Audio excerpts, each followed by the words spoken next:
8 de la mañana con 9 minutos, las 8 con 9 minutos. Muchas gracias por seguir con nosotros. Comenzamos ahora, ya lo diría, en Infinity y también por las pantallas de Mega Plus.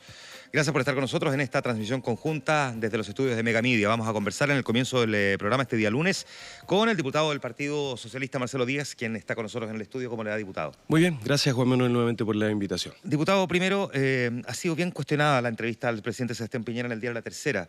Lo peor de la crisis ya pasó, pero es un titular y uno lee la entrevista y tiene un contexto más amplio cuando el presidente hace referencia a los episodios de mayor violencia, no necesariamente de la exigencia ciudadana. Y por lo tanto me quedó la sensación, pero como sensación, por eso la remarco, puedo estar equivocado, de que la clase política ayer rápidamente salió a comentar un titular y no el contexto completo. Mira, es que yo creo que no es solo el titular, sino que el conjunto de la entrevista el que a uno lo sorprende, y no muy positivamente, porque yo lo he dicho, mientras el presidente siga en esta suerte como estado de negación, sin ver el fondo del momento político-social que estamos viviendo, es bien difícil que las cosas adquieran un rumbo de solución, porque en nuestro régimen de esta suerte de monarquía hiperpresidencial, el presidente tiene muchas herramientas, básicamente todas las herramientas para impulsar las soluciones que el país demanda. Entonces no es solo el titular, no es solo que el presidente diga lo peor ya pasó, sino que cuando él plantea lo que son a su juicio los caminos de salida. Y si uno mira bien en profundidad lo que él plantea, no es muy distinto a aquellas medidas que él venía ya pensando antes del 18 de octubre, que son reformas en el margen del modelo que colapsó el 18 de octubre.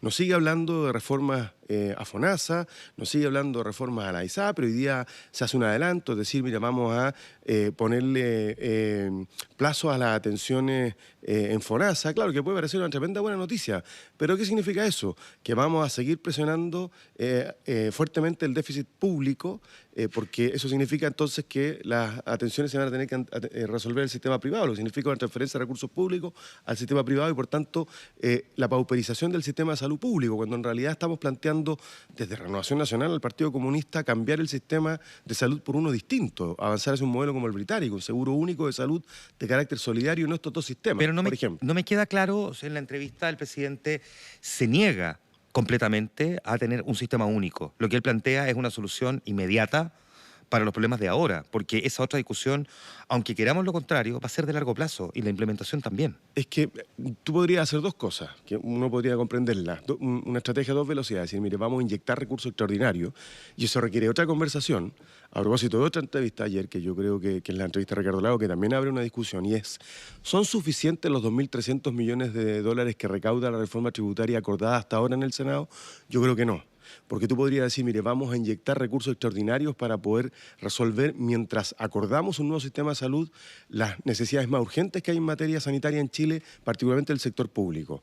Vamos a resolver por una ley corta las principales injusticias y abusos que comete el sistema privado. Y eso, claro, efectivamente serían medidas de corto plazo mientras construimos un sistema de salud nuevo. Pero el presidente no nos plantea eso, nos dice la solución de fondo es lo que yo estoy diciendo hoy día que vamos a hacer, que insisto, si uno revisa lo que era el programa de gobierno y las declaraciones del ministro de Salud antes del 18 de octubre, es exactamente lo que el presidente reproduce hoy día. En materia de FP es lo mismo. ¿Qué es lo que nos dice el presidente? Vamos a introducir mayor competitividad, vamos a aumentar los niveles de transparencia, pero nos está hablando de reformas en el margen de un modelo que no funcionó. Ayer hubo una entrevista que yo creo que es bien paradigmática de Fernando Larraín en otro canal, el presidente de la asociación de FP, que parecía, yo lo dije así en ese mismo programa, manotazos de abogado, porque era él pidiendo desesperadamente reformas que a mi juicio lo que buscan es legitimar o tratar de darle un balón de oxígeno a la AFP, porque ellos son conscientes de que el modelo fracasó y que lo que la gente nos está pidiendo no es reformas para mejorar la AFP, sino que un cambio profundo del modelo. ¿Dónde ve usted, diputado Díaz, las piedras de tope para los cambios entonces más profundos que no sean en el margen, sino que sean en el centro? Lo veo... Es la piedra de tope, perdón, el presidente Sebastián Piñera, es la falta de capacidad de ponerse de acuerdo de un sector de la clase política, el que cada quien también quiere acarrear agua a su molino creyendo que su propia propuesta es la fórmula correcta y la solución necesaria. No, yo lo veo más bien en el propio presidente de la República. Fíjate que en una entrevista anterior, creo que en ese mismo medio lo preguntaron... Ha visto y leído muchas entrevistas, veo. Las leo casi todas, sobre todo las de él, insisto, porque él es la figura cardinal del sistema político. Él tiene la llave de todas las reformas. Nosotros la próxima semana vamos a interpelar a la ministra del Trabajo, al ministro de Hacienda y a la ministra de Salud. Entre otras cosas porque la gente nos dice, bueno, estas son las demandas que nos movilizaron, no hay respuesta sobre estos temas. Y mucha gente está convencida que los parlamentarios podemos hacer los cambios en estas materias, pero la Constitución actual reserva la iniciativa exclusiva en todas estas materias al Ejecutivo. Y no a un ministro, al presidente de la República, iniciativa exclusiva al presidente de la República. Entonces, si el presidente de la República sigue convencido de que este modelo es el modelo, fíjate lo que decía en la entrevista, hasta antes del 18 de octubre íbamos bien, estábamos creciendo, éramos un oasis, él como que se encontró con esto, como que le cayó del cielo, y no, esta era una bomba de tiempo que venía acumulada. Ahora, él, usted y todo el resto, incluyendo nosotros. Pero déjame ponerte un ejemplo para decirte que no, porque había gente que tenía conciencia de que esto podía ocurrir, y está por escrito. El discurso de la presidenta Bachelet cuando asume su campaña en el 2013 habla de eso. Las reformas estructurales que ella planteó iban en esa perspectiva. Claro, tenían un límite y nosotros lo vivimos como gobierno. Y aquí hay que hacerse una autocrítica. El límite es que muchos de esos cambios requerían elevados quórum en el Congreso y además tenían un segundo límite, el Tribunal Constitucional, que modificó en alguna medida algunos de esos cambios. Pero el diagnóstico estaba construido. ¿Qué se dedicó a hacer este gobierno cuando asumió? Probablemente porque había la percepción de que como había sacado una votación histórica, pero dentro de un universo de participación electoral muy baja, que la gente efectivamente le había entregado un mandato contrarreformista. Y se dedicó durante los primeros meses y años de su mandato a tratar de desandar el camino de reforma. En educación, en materia tributaria, en materia de salud, en materia previsional, no nos olvidemos. Si yo sigo su línea, con la colaboración incluso de la nueva mayoría, de una parte de la nueva mayoría. Si yo sigo su línea argumental y considerando que su partido gobernó durante 16 años, ¿16? 20, 24. No, su partido, no sí. La concertación. 24. No, como 24, sí. 20 en la concertación y 4 en la nueva mayoría. No, pero su partido. Sí, pues. El Partido Socialista gobernó 6 años con Lagos y 10 años... encabezando el gobierno. Sí, claro. Sí, gobernó encabezando el gobierno, a eso me refiero. Haya tenido o no el diagnóstico, lo hayan puesto arriba de la mesa, no generó los cambios tampoco. No todos, algunos sí. No, pero no fueron suficientes mirado lo que pasó el 18 de octubre. O no se mandaron los proyectos o no logró convencer al Parlamento para poder aprobarlos dependiendo del caso que queríamos analizar. Por lo tanto, para eso me refiero a que nadie vio venir la profundidad con la que se iba a generar el estallido. Por eso vuelvo a la pregunta original. ¿La piedra de tope hoy día es solo el presidente o es la capacidad del Parlamento ponerse de acuerdo? Porque en el caso del plebiscito o de la integración de una convención constitucional, donde la discusión ya estaba radicada en el Parlamento y no dependía del presidente, la incapacidad también para ponerse de acuerdo en ciertos aspectos tenía que ver con la clase política. O sea, claro, pero también tiene que ver con las restricciones que las reglas del juego vigente, que es la Constitución y que tú conoces perfectamente, imponían. Porque nosotros impulsamos el proceso constituyente en el gobierno de la presidenta Bachelet, pero requería 2/3. Fíjate que a mí me sorprendió una pregunta que le hizo la periodista ayer, ¿no? Le decía, pero presidente, dicen que usted es tan ganador que hasta celebra las derrotas. Y efectivamente él celebra el proceso constituyente como si hubiese sido impulsado por el gobierno, cuando este gobierno, este presidente y los 3 partidos de la coalición gobernante habían declarado de manera categórica que no estaban disponibles para el cambio constitucional. Nosotros siempre dijimos que queríamos cambiar la Constitución. ¿Qué impone este juicio de realidad? La movilización social. Y es que había la necesidad de darle un cauce institucional legítimo de salida a la crisis que requería una nueva Constitución. Bueno, eso se impone por la realidad de los hechos, porque la demanda política estaba. Nosotros tenemos muchas autocríticas que hacernos, qué duda cabe, pero efectivamente teníamos la convicción de que había un modelo que perpetuaba desigualdades, que perpetuaba inequidades, que acumulaba riqueza, generaba desarrollo, pero las acumulaba en un sector muy minoritario de la sociedad. Yo siempre pongo un ejemplo que me parece que es bien paradigmático. Cuando Lagos crea el AUGE, propone paralelamente un fondo solidario. ¿Y qué le dice el AUDI entonces? No, es que es inadmisible, es inconstitucional, y si usted presenta los 2 proyectos, le votamos en contra a los 2. ¿Y qué hizo Lagos? Sacrificó el AUGE, el fondo solidario, y solo creó el AUGE. Uno puede decir que el error histórico de la nueva mayoría y de la concertación, y muy en particular, más que de la nueva mayoría, fue haber abdicado de haber mantenido vivas esas banderas. Y en otros casos haber cometido errores. Yo creo que hubo errores también de diseño de políticas públicas. Y es bueno que lo digamos, porque no podemos aparecer nosotros como que siempre dijimos, no. Pero banderas teníamos y de algunas abdicamos. Por eso es que en algún momento nos dividimos entre autoflagelantes y autocomplacientes, porque yo creo que algunos dijeron, bueno, mire, este es el modelo, quedémonos aquí, estamos tranquilos. Yo creo que ese fue un error estratégico, histórico de la concertación, no así de la presidenta Bachelet en su segundo mandato. Yo eso lo reivindico. Pero más allá de eso, porque al final esto es historia, a mí lo que me preocupa es ver al presidente planteándonos fórmulas en el margen. Voy a ponerte un ejemplo. Sí, porque déjeme hacer un paréntesis aquí. No, a estas alturas puede ser también en el margen de lo anecdótico, pero también podría estar en el centro de lo gravitante. Una cosa es no tener la mirada, no tener la visión o la convicción de proponer cambios más profundos, Ujú. y otra distinta es haberla tenido y no haberlo conseguido. O sea, es una derrota mayor en ese caso. Claro. De alguna manera recuerda también, o sea, haciendo un poco de historia, lo que le pasó a Frei Montalva. Frei Montalva, comparativamente a todos los gobernantes anteriores, parecía el que tenía bastante más claro los cambios que requería el Chile. Y sin embargo fue el que no tuvo ni la capacidad ni el tiempo para poder implementarlo y terminó Así es. entregándole la banda presidencial a Allende. Así es, y déjame ponerte un ejemplo, que yo lo digo con mucha franqueza. A mí, yo creo que en estas cosas uno tiene que ser tremendamente crudo.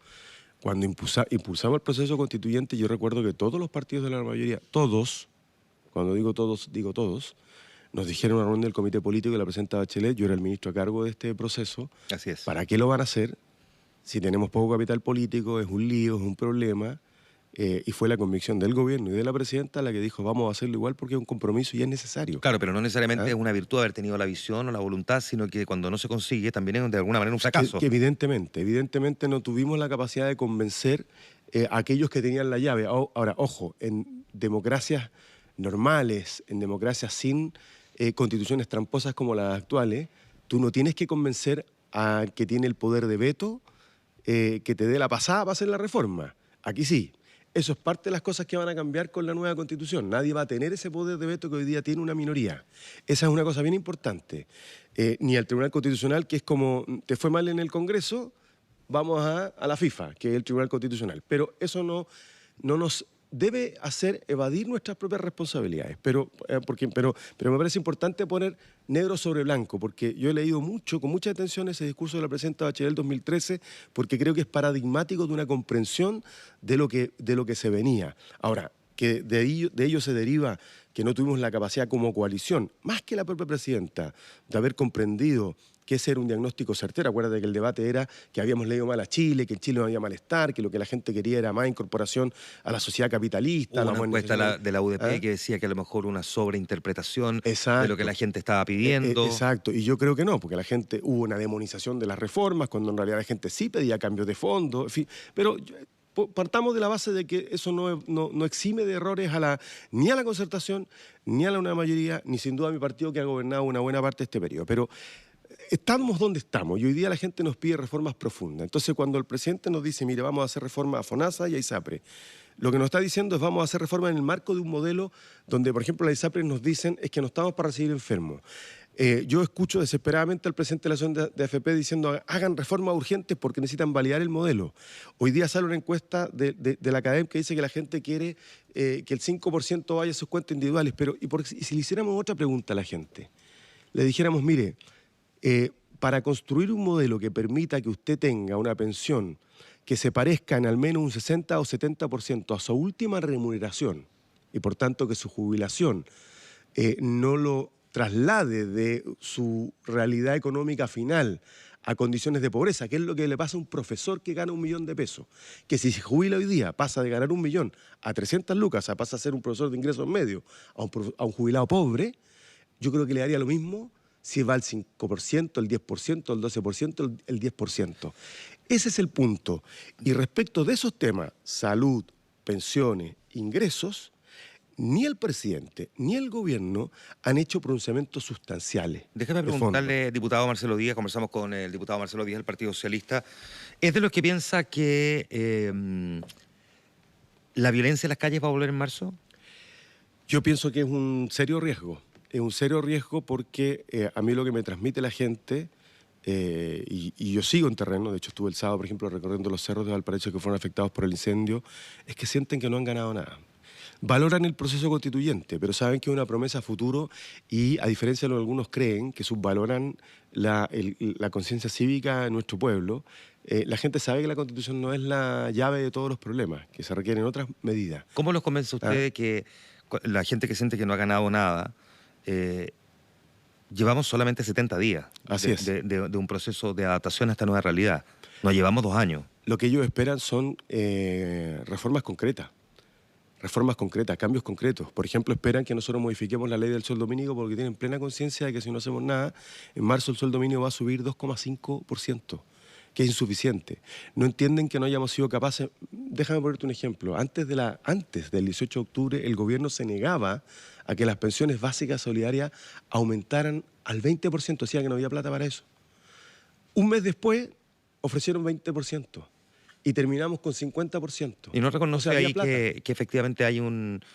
La crítica que tiene usted al discurso anterior al 18 de octubre no debiese venir acompañado también entonces de un reconocimiento con posterioridad a que el gobierno se dio y hubo un cambio ahí en la interpretación. Se dio, pero... O sea, en estricto rigor tampoco hay plata. Lo que está haciendo el ministro de Hacienda es ver las necesidades y luego cómo financiarlas. Se dio, por supuesto que se dio, pero la pregunta es otra. ¿Son 161.000 pesos una pensión digna para un adulto mayor? No, ¿no? Creo que estamos todos de acuerdo. ¿No habría que hacer un esfuerzo mayor si los propios líderes empresariales han dicho que están dispuestos a meterse de mano en el bolsillo? ¿Por qué hacemos una reforma tributaria tan cicatera? Me gustaría meterme ahí... Ricardo Lago es una persona que yo sé a la que tú valoras en términos de su seriedad y que a nadie podría acusar de irresponsable, demagogo. Ha dicho, él, lo pongo a él de referente porque hasta los empresarios le creen, que Chile tiene que aumentar su carga tributaria en 4 o 5 puntos en los próximos 4 o 5 años.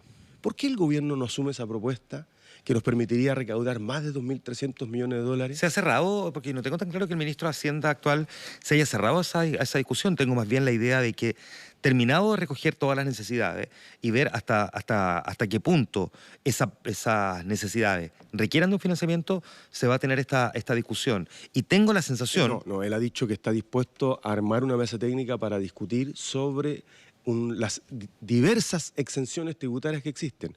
No ha hablado de aumentar la carga tributaria. Por ahora. ¿Ah? Bueno, pero si no lo dice ahora, ¿cuándo lo va a decir? Si ahora tenemos que votar la reforma tributaria. Y no es más...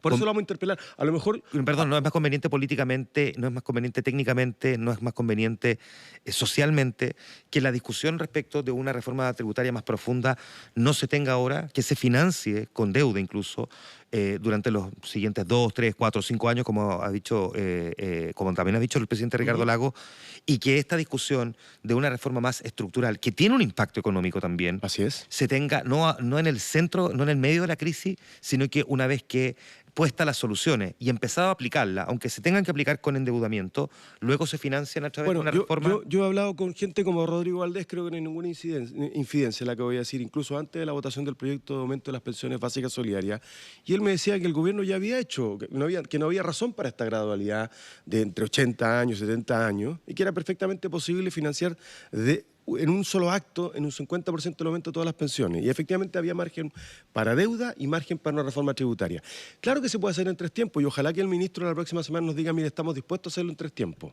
Y si es así, bueno, entonces podemos tener las bases para un acuerdo. Ahora, pero eso significa entonces que... Pero ¿no le parecería que, por una lógica de mayor prudencia, para no contaminar un clima que evidentemente está teniendo un impacto económico también, porque la crisis social tiene un impacto económico, esa discusión estructural sobre una mayor carga tributaria no sería pertinente tenerla ahora mismo, sino que probablemente en un año más, y que mientras tanto todo lo que haya que financiar, sea mucho, mediano o poco, que probablemente ser mucho, se haga a través de deuda y que luego nos pongamos de acuerdo entre todos sobre una reforma más profunda? No tengo inconveniente en la medida en que sea como tú dices.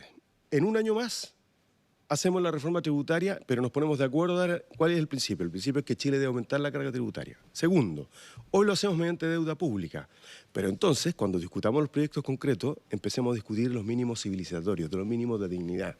Entonces, no le hablemos a la gente sobre puntos porcentuales ni puntos de deuda pública, digámosle, mire, es justo, razonable que un adulto mayor reciba una pensión inferior a la línea de pobreza, es razonable que el sueldo mínimo esté 150.000 pesos aproximadamente bajo ingreso de la línea de pobreza, es razonable que una persona espere 12 meses para una operación de cadera, es razonable que en el Hospital Van Buren o en el Claudio Vicuña de San Antonio o Valparaíso respectivamente, a la inversa, no tenga medicamentos razonables, perdonen que me refiera a mi distrito, que un adulto mayor del Quisco para hacerse una radiografía cuyos desplazamientos son tremendamente dolorosos tenga que viajar a Valparaíso, San Antonio para hacer, o a Santiago para hacérsela, cuando eso requiere hoy recursos. Entonces, si lo que el ministro nos dice cuando lo interpelemos el próximo 8 es estamos dispuestos a hacer hoy día una inyección de recursos que va más allá de lo que hemos comprometido hasta ahora para resolver estas necesidades, porque hay una cosa que tú dices, Juan Manuel, que es muy importante, y es que la violencia genera, y la situación económica actual tiene impacto en la economía global de Chile, pero tiene más impacto la ausencia de paz social. Y la paz social tiene un precio, que es la igualdad, que es cerrar las brechas de inequidad. Este estallido social es la consecuencia de la ausencia de paz social. Y nosotros veníamos hablando, yo lo dije muchas veces como ministro, estaba revisando declaraciones, que era el discurso oficial de la presidenta Bachelet y por tanto el mío como vocero. Todas nuestras reformas estructurales tenían un propósito, aumentar los niveles de cohesión social, porque Ya, lo que decíamos que lo que estaba en riesgo era la paz social. La paz social tiene un costo, se Por compra. supuesto, la paz social se paga. Se paga, entre otras cosas, te está planteando con impuestos, pero los supuesto. impuestos también tienen un impacto en la economía del país. Qué duda cabe, pero yo me pregunto, si empresarios como Alfonso Suet, como Bernardo Larraín, que hasta antes del 18 de octubre criticaban al gobierno porque no avanzaba rápido en la reintegración tributaria, porque no le iba a cumplir su compromiso de bajar la carga tributaria, resulta que después dicen hay que meterse la mano al bolsillo, estamos dispuestos a agrandar la mano, meternos en la mano al bolsillo y poner más plata, están dispuestos a que haya paridad, están dispuestos a que haya escaños reservados porque se dieron cuenta primero de que sus altos niveles de ingreso y de ganancia habían sido construidos sobre la base de un modelo abusivo. Mira, déjame decirte otro ejemplo que me parece que es gigantesco. Nos habla Fernando Larraín de que hay pensiones que no pueden llamarse pensiones porque son de 10, 15 mil pesos. Pero resulta que en lo que va del año que está terminando, las AFP han acumulado, si no me equivoco, más de 600 millones de dólares en ganancia. Y en algún momento yo le escuché al gobierno que estaba dispuesto a abrirse a la idea de ponerle un tope a las ganancias. Sí, porque no olvidemos de qué manera está regulado el cómo el controlador o el propietario de la AFP tiene que efectivamente hacer inversiones también. Por eso es que al final sus ganancias se ven reflejadas respecto a lo que gana la inversión de la plata de quienes ahorras ahí. No parece indecente, sí, claro, que ganen 700 lo que parezca es una cosa, lo que diga la ley. Bueno, pero cambiemos la ley. Cambiemos y pongámosle un tope, porque ellos no son una industria productiva. Ellos lucran con nuestros ahorros forzados. Nos dice ayer Fernando Larraín, es que los chilenos son dueños de sus recursos. No, no dice el presidente. No, mentira. El Tribunal Constitucional acaba de decir que tú no eres dueño de tus recursos. Y el propio Fernando Larraín dice, una persona que saca una pensión de 100 mil pesos, dejémosla que retire su ahorro. Bueno, sobre esas cosas el gobierno no ha dicho nada. ¿Sabes por qué? Porque las AFP tienen una segunda derivada, de la que no se habla mucho. Y es que son el mayor fondo de capital para las empresas chilenas. Entonces, claro, hay muchos intereses económicos detrás, no solamente lo que ganan la AFP. Bueno, que la crítica que se le hizo inicialmente, que en realidad lo que se creó ahí no fue un sistema de ahorro, sino que un sistema para tener un mercado de capitales. Claro, entonces yo digo, partamos la conversación desde otra perspectiva. ¿Cuál es la pensión digna? ¿Cómo la aseguramos? Y sobre esa base construyamos el modelo. No diciendo, bueno, es que el modelo de la AFP permite que haya recursos para inversiones de empresas, pero bueno, en empresas donde los trabajadores ganan 300 mil pesos, en empresas donde no hay negociación colectiva, con pensiones que van, la mediana es de 140 mil pesos. Ya, ahora, no hay que olvidar que la misma concertación permitió que las AFP se fueran fusionando, que fueran concentrando mercado, en lugar de, digamos... Sí, por supuesto. De diversificar el sistema, permitió la concentración del mismo sistema. Por supuesto que sí. La concertación. La concertación, sí. Sí. Diputado Marcelo Díaz, del Partido Socialista, conversando esta mañana con nosotros aquí en ¿Quién lo diría? Muchas gracias, diputado. Que tenga un feliz fin de año. Igualmente. ¿En Valparaíso lo celebra? Sí. Muy bien, pues. Gracias.